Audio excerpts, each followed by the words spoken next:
In this moment from Anna Karenina, a chance meeting at a snowy railway station ignites a connection neither can yet understand, while in the background, a sudden death casts a shadow over everything to come. Welcome to Chapter Breaks, short literary escapes, classic audio pills for your commute, bedtime unwind, or a break anytime. At Chapter Breaks, we carefully select and curate iconic passages from classic novels, scenes that are powerful, memorable, reflective, and a joy to listen to. Whether it's a timeless first chapter, a dramatic turning point, or a magical moment, each episode offers you the essence of great literature, one short escape at a time.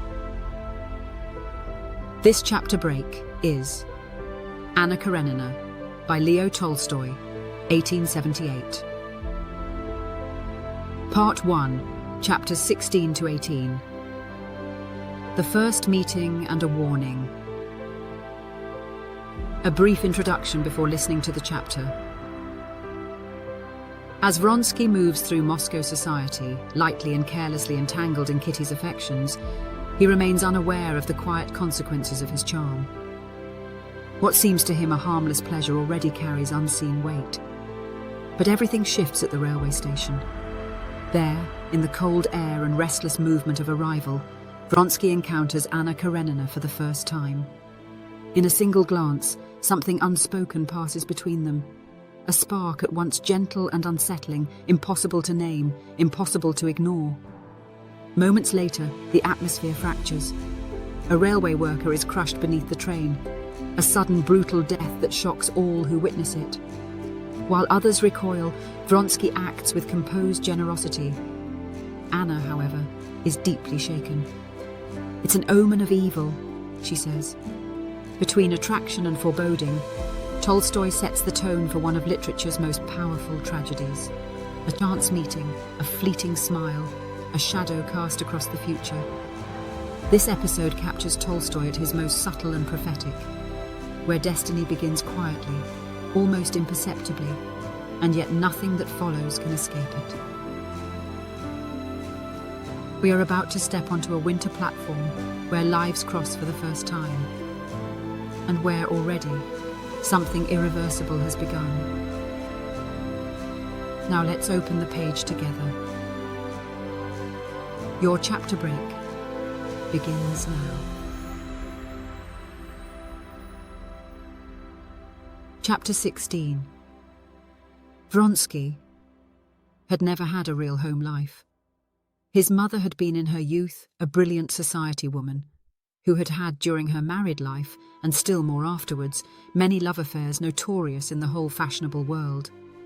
His father he scarcely remembered, and he had been educated in the Corps of Pages.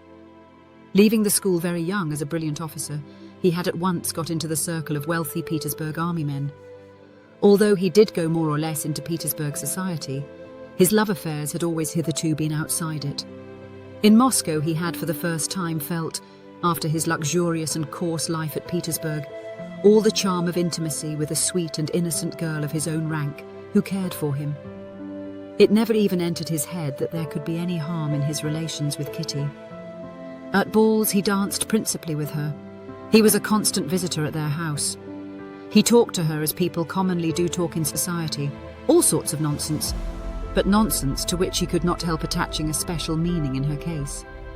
Although he said nothing to her that he could not have said before everybody, he felt that she was becoming more and more dependent upon him. And the more he felt this, the better he liked it, and the tenderer was his feeling for her. He did not know that his mode of behavior in relation to Kitty had a definite character, that it is courting young girls with no intention of marriage, and that such courting is one of the evil actions common among brilliant young men such as he was.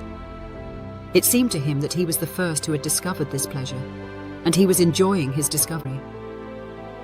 If he could have heard what her parents were saying that evening, if he could have put himself at the point of view of the family, and have heard that Kitty would be unhappy if he did not marry her, he would have been greatly astonished, and would not have believed it. He could not believe that what gave such great and delicate pleasure to him, and above all to her, could be wrong. Still less could he have believed that he ought to marry. Marriage had never presented itself to him as a possibility. He not only disliked family life, but a family, and especially a husband was, in accordance with the views general in the bachelor world in which he lived, conceived as something alien, repellent, and, above all, ridiculous. But though Vronsky had not the least suspicion what the parents were saying, he felt on coming away from the Szczebatskys that the secret spiritual bond which existed between him and Kitty had grown so much stronger that evening that some step must be taken. But what step could and ought to be taken, he could not imagine. What is so exquisite, he thought, as he returned from the Szczebatskys, carrying away with him, as he always did, a delicious feeling of purity and freshness, arising partly from the fact that he had not been smoking for a whole evening, and with it a new feeling of tenderness at her love for him. What is so exquisite is that not a word has been said by me or by her, but we understand each other so well in this unseen language of looks and tones that this evening, more clearly than ever, she told me she loves me. And how secretly, simply, and most of all, how trustfully. I feel myself better, purer. I feel that I have a heart, and that there is a great deal of good in me. Those sweet, loving eyes. When she said, "Indeed I do." Well, what then? Oh, nothing. It's good for me, and good for her. And he began wondering where to finish the evening. He passed in review of the places he might go to. Club? A game of bezique? Champagne with Ignatov? No, I'm not going. Chateau des Fleurs. There I shall find Oblonsky. Songs, the cancan. No, I'm sick of it. That's why I like the Szczebatskys, that I'm growing better. I'll go home. He went straight to his room at Dusset's hotel, ordered supper, and then undressed. And as soon as his head touched the pillow, fell into a sound sleep.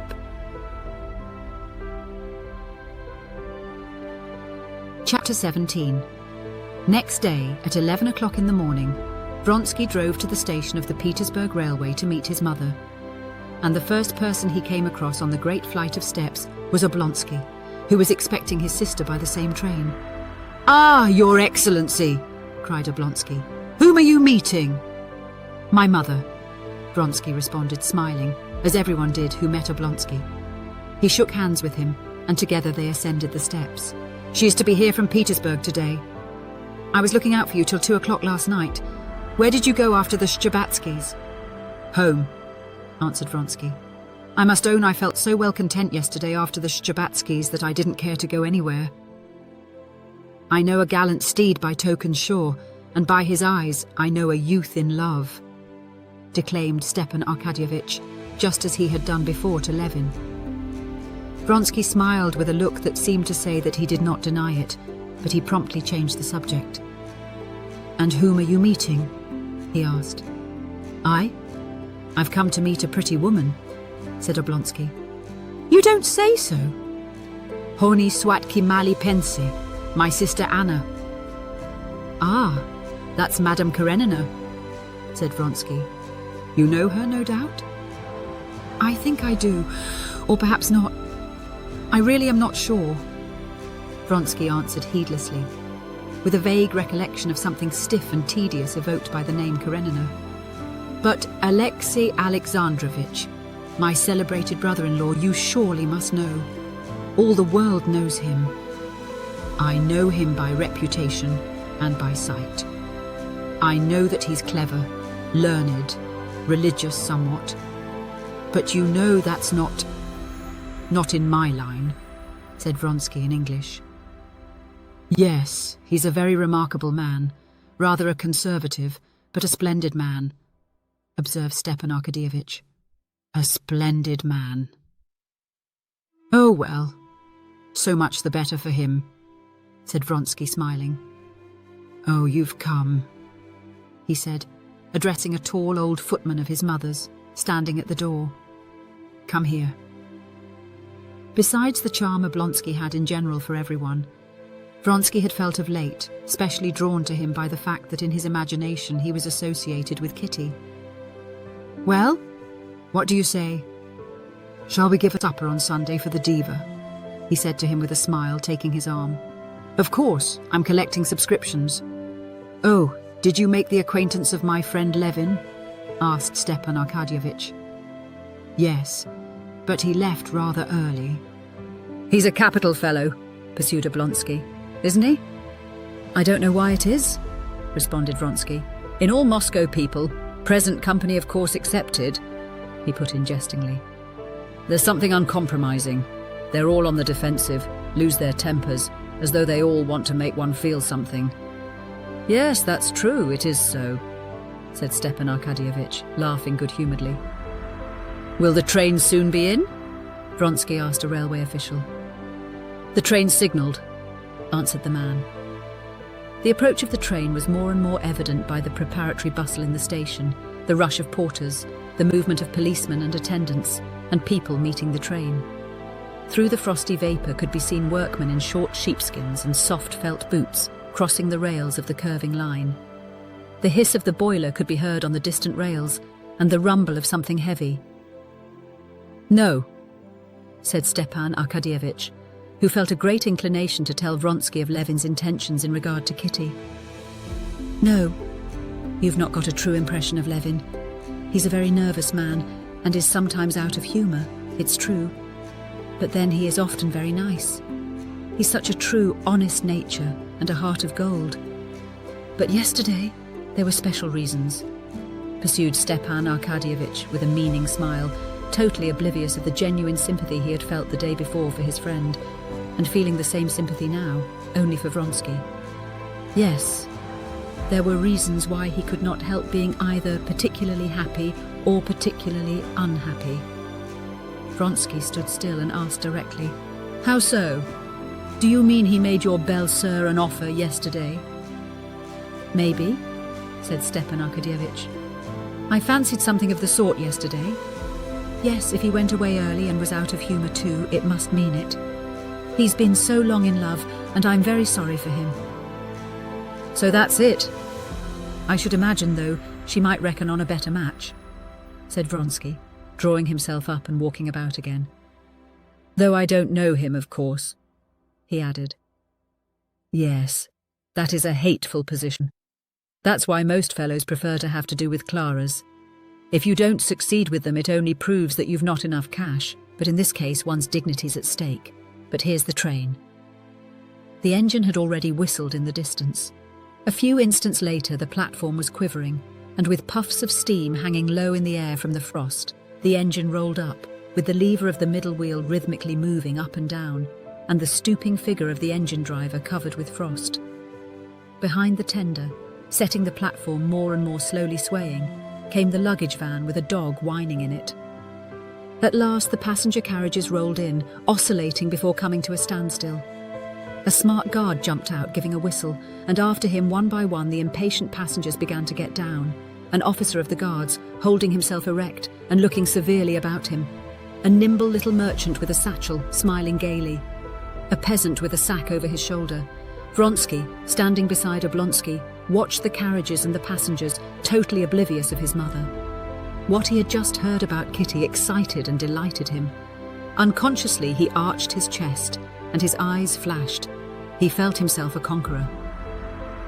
"Countess Vronskaya is in that compartment," said the smart guard, going up to Vronsky. The guard's words roused him and forced him to think of his mother and his approaching meeting with her. He did not in his heart respect his mother, and without acknowledging it to himself, he did not love her, though in accordance with the ideas of the set in which he lived and with his own education, he could not have conceived of any behaviour to his mother not in the highest degree respectful and obedient, and the more externally obedient and respectful his behaviour, the less in his heart he respected and loved her.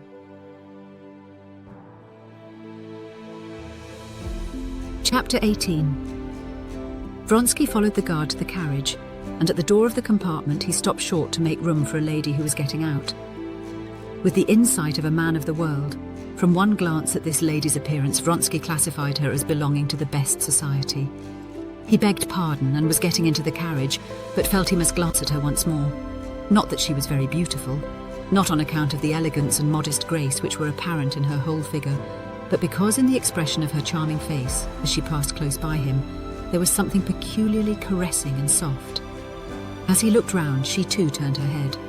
Her shining grey eyes, that looked dark from the thick lashes, rested with friendly attention on his face, as though she were recognising him, and then promptly turned away to the passing crowd, as though seeking someone. In that brief look, Vronsky had time to notice the suppressed eagerness which played over her face and flitted between the brilliant eyes and the faint smile that curved her red lips. It was as though her nature was so brimming over with something that against her will it showed itself now in the flash of her eyes and now in her smile. Deliberately she shrouded the light in her eyes, but it shone against her will in the faintly perceptible smile. Vronsky stepped into the carriage.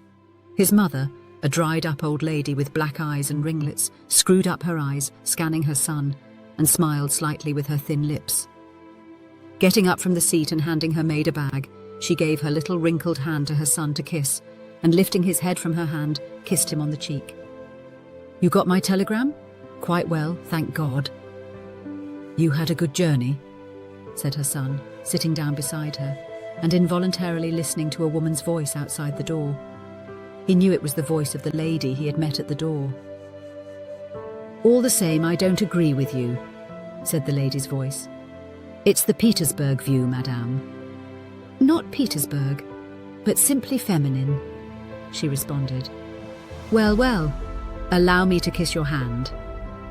"Goodbye, Ivan Petrovich. And could you see if my brother is here and send him to me?" said the lady in the doorway, and stepped back again into the compartment. "Well, have you found your brother?" said Countess Vronskaya, addressing the lady. Vronsky understood now that this was Madame Karenina.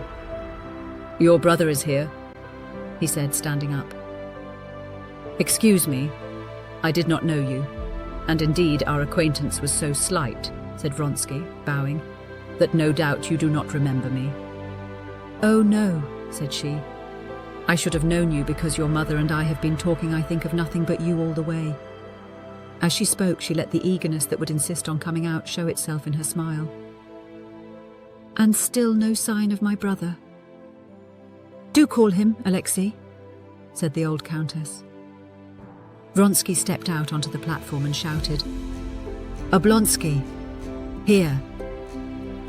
Madame Karenina, however, did not wait for her brother, but catching sight of him, she stepped out with her light, resolute step. And as soon as her brother had reached her, with a gesture that struck Vronsky by its decision and its grace, she flung her left arm around his neck, drew him rapidly to her, and kissed him warmly. Vronsky gazed, never taking his eyes from her, and smiled, he could not have said why. But recollecting that his mother was waiting for him, he went back again into the carriage. "She's very sweet, isn't she?" said the Countess of Madame Karenina. "Her husband put her with me, and I was delighted to have her. We've been talking all the way. And so you, I hear, vous filez le parfait amour. Tant mieux, mon cher, tant mieux." "I don't know what you are referring to, maman," he answered coldly. "Come, maman, let us go." Madame Karenina entered the carriage again to say goodbye to the Countess.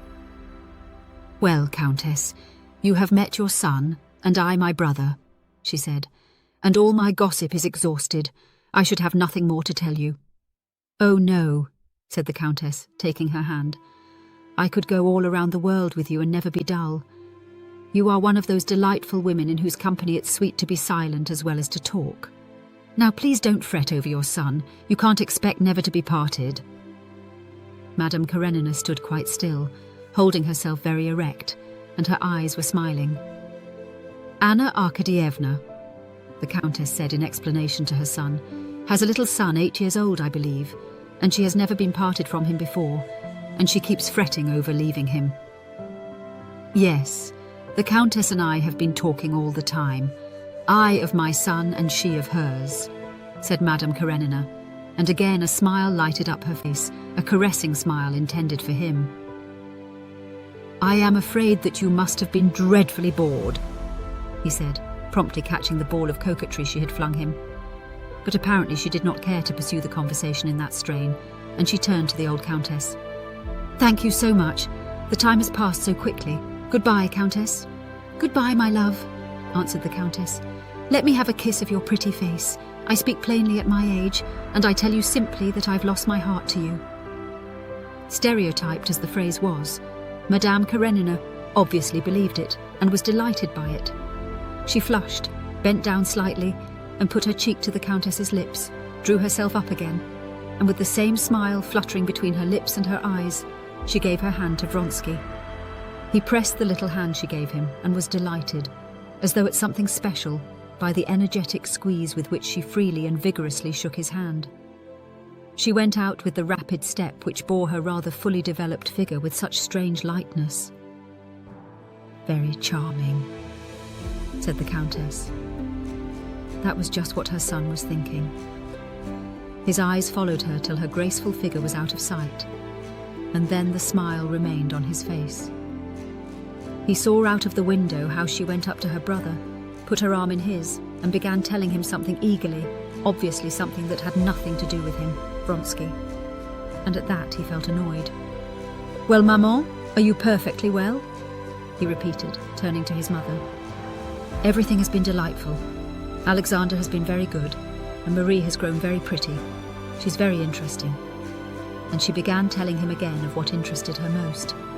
The christening of her grandson, for which she had been staying in Petersburg, and the special favour shown her elder son by the Tsar. "Here's Lavrenti," said Vronsky, looking out of the window. "Now we can go if you like." The old butler, who had travelled with the Countess, came to the carriage to announce that everything was ready, and the Countess got up to go. "Come, there's not such a crowd now," said Vronsky. The maid took a handbag and the lapdog, the butler and a porter the other baggage. Vronsky gave his mother his arm, but just as they were getting out of the carriage, several men ran suddenly by with panic-stricken faces. The station master too ran by in his extraordinary coloured cap. Obviously something unusual had happened. The crowd who had left the train were running back again. "What? What? Where? Flung himself? Crushed?" was heard among the crowd. Stepan Arkadyevitch, with his sister on his arm, turned back. They too looked scared, and stopped at the carriage door to avoid the crowd. The ladies got in, while Vronsky and Stepan Arkadyevitch followed the crowd to find out details of the disaster. A guard, either drunk or too much muffled up in the bitter frost, had not heard the train moving back, and had been crushed. Before Vronsky and Oblonsky came back, the ladies heard the facts from the butler. Oblonsky and Vronsky had both seen the mutilated corpse. Oblonsky was evidently upset. He frowned and seemed ready to cry. "Ah, how awful! Ah, Anna, if you had seen it! Ah, how awful!" he said. Vronsky did not speak. His handsome face was serious, but perfectly composed. "Oh, if you had seen it, Countess," said Stepan Arkadyevitch. "And his wife was there. It was awful to see her. She flung herself on the body. They say he was the only support of an immense family. How awful." "Couldn't one do anything for her?" said Madame Karenina in an agitated whisper. Vronsky glanced at her and immediately got out of the carriage. "I'll be back directly, maman," he remarked, turning round in the doorway.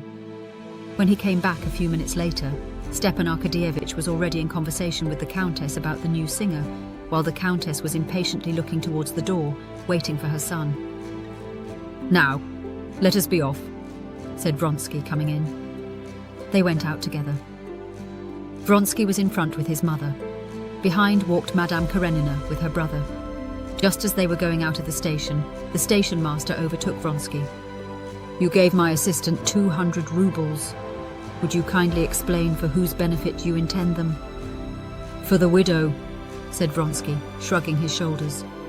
"I should have thought there was no need to ask." "You gave that?"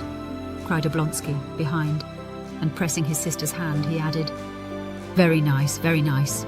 Isn't he a splendid fellow? Goodbye, Countess." And he and his sister stood still, looking for her maid. When they went out, the Vronsky's carriage had already driven away. People coming in were still talking of what happened. "What a horrible death," said a gentleman passing by. "They say he was cut in 2 pieces." On the contrary, I think it's the easiest. Instantaneous, observed another. How is it they don't take proper precautions? Said a third. Madame Karenina seated herself in the carriage, and Stepan Arkadyevitch saw with surprise that her lips were quivering, and she was with difficulty restraining her tears. What is it, Anna? He asked when they had driven a few hundred yards. It's an omen of evil, she said. What nonsense, said Stepan Arkadyevitch. You've come, that's the chief thing. You can't conceive how I'm resting my hopes on you. Have you known Vronsky long?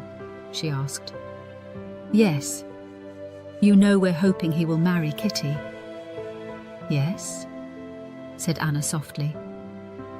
Come now, let us talk of you, she added, tossing her head, as though she would physically shake off something superfluous oppressing her. Let us talk of your affairs. I got your letter, and here I am. Yes, all my hopes are in you, said Stepan Arkadyevitch. Well, tell me all about it. And Stepan Arkadyevitch began to tell his story. On reaching home, Oblonsky helped his sister out, sighed, pressed her hand, and set off to his office.